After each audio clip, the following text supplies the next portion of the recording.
Hey everybody, we're going to use a microscope today and I'm going to hopefully give you an idea of how to use it.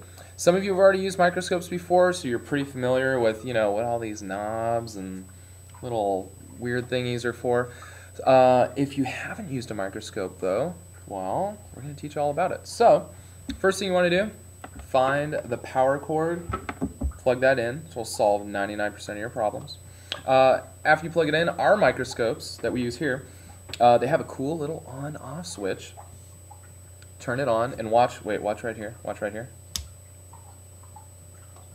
Oh yeah! So that little light should come on. If it doesn't come on, either it's not plugged in or your bulb's burnt out, and that would really stink. But make sure that bulb comes on. The nice thing about these microscopes is they do have their own light source here. Some microscopes, like when I was in school, they had little mirrors, and you had to actually direct and reflect the light from either the window or the ceiling light fixtures to go up through the stage here.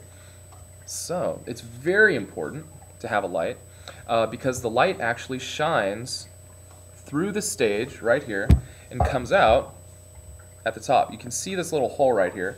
There's a clear piece of plastic or glass covering that right there. You need to have the light because it's actually going to illuminate whatever you're looking at. Without that light there, you would have to have some other kind of light source, but we don't want to do that. So that's very important.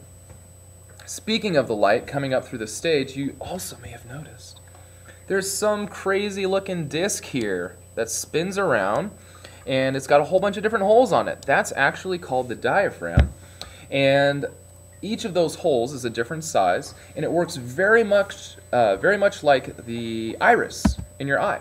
It controls the amount of light that's actually going to be coming through the hole in the stage right there, which I'm sure there's a technical name for, but I can't think of it. You would be surprised how much this will help you, just adjusting the amount of light that's coming through. If you are looking through the microscope and the image appears really washed out and bright and you really can't make out what's down there, what you'll want to do is adjust the diaphragm so there's a smaller hole, just like if you were walking out of a bright or a movie theater. You walk outside and it's really bright and your pupil needs to adjust. Same thing. I mean, you want to adjust it so that there's a smaller hole, less light is coming through. Now, conversely, if you can't see anything, it's totally dark, it's just really shadowy, then you want to make sure that you have a much larger diameter set on your diaphragm so that more light is coming through. There you go. Some slides that you have will already be prepared. There's already a specimen on there. It's already got a cover slip on there. It should have a label on there as well. In this lab, we're going to be working with a prepared slide as well.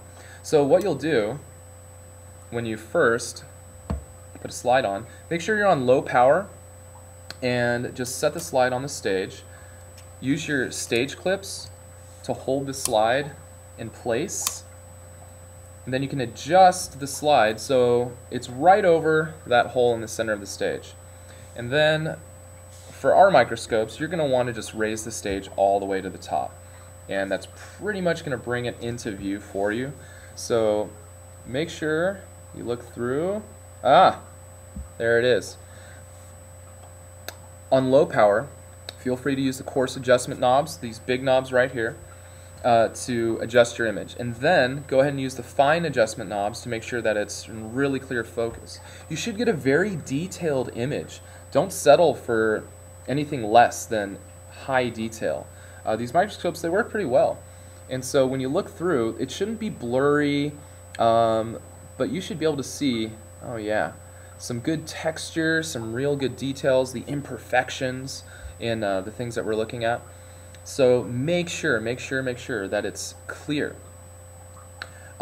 If you can't see anything at all, again, make sure the stage is all the way to the top. Make sure your light is on. Make sure that your diaphragm is adjusted properly, and make sure that the nose piece is actually clicked into place.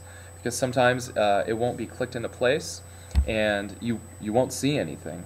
So make sure it's actually, there you go, clicked into place, and you can totally feel. When you want to switch to medium power, make sure it's in perfect focus. Yeah, that looks pretty good. I might, well, maybe make a fine-tune adjustment there. Got it. Also, make sure it's centered in the exact center of your field of view. So I'm just going to adjust that really quick. Got it.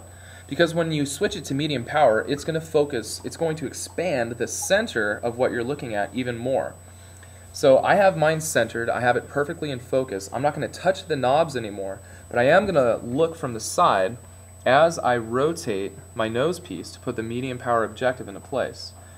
I want to watch from the side because I want to make sure it's not going to hit the slide when I move it into place. And it shouldn't. It shouldn't. If it's in focus, it shouldn't, but keep an eye on it. So I'm going to watch from the side. There we go. I just felt it click into place. That tells me it's now ready to go. So I'm going to look in, and I can see it, but you know what? It does look a tiny bit blurry. So I'm going to play with the fine adjustment knob to try to bring it into better focus. Don't touch the coarse adjustment knob on medium or high power. Just use a fine adjustment knob. So I'm bringing mine into focus. Oh yeah, I can see lots of detail now.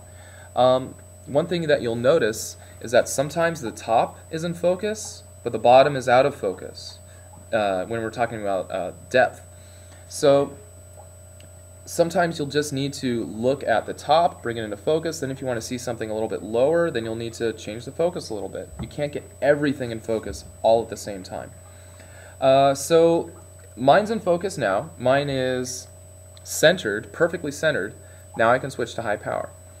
Again, I'm not going to play with the knobs at all before I switch to high power. Just going to revolve the nose piece. I want to make sure that it's going to clear the slide when I click it into place, and there we go. Clicked into place nicely, and wow, lots of detail.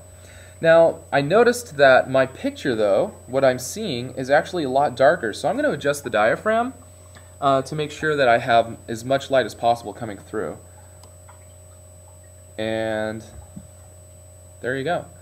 When you want to move it back to medium power or back to low power, again, just don't touch the knobs because it's already cleared, hopefully, and keep an eye on it and go ahead and switch it back. I'm going all the way back to low power. Troubleshooting. If you switch from low power to medium power and you look in, I can't see anything. I mean, I can see something. But let's say you can't see anything. Don't try to adjust with your coarse adjustment, move your slide all around.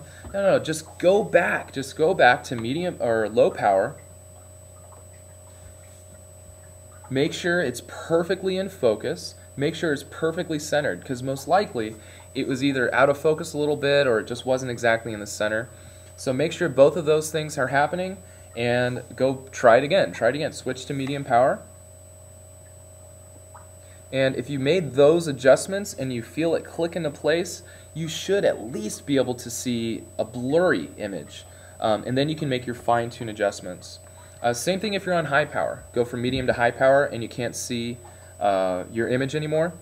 Go back to medium power. Make sure it's in focus. Make sure it's centered perfectly. And then try again to switch to high power. And again, make sure that the nose piece is clicked into place as well.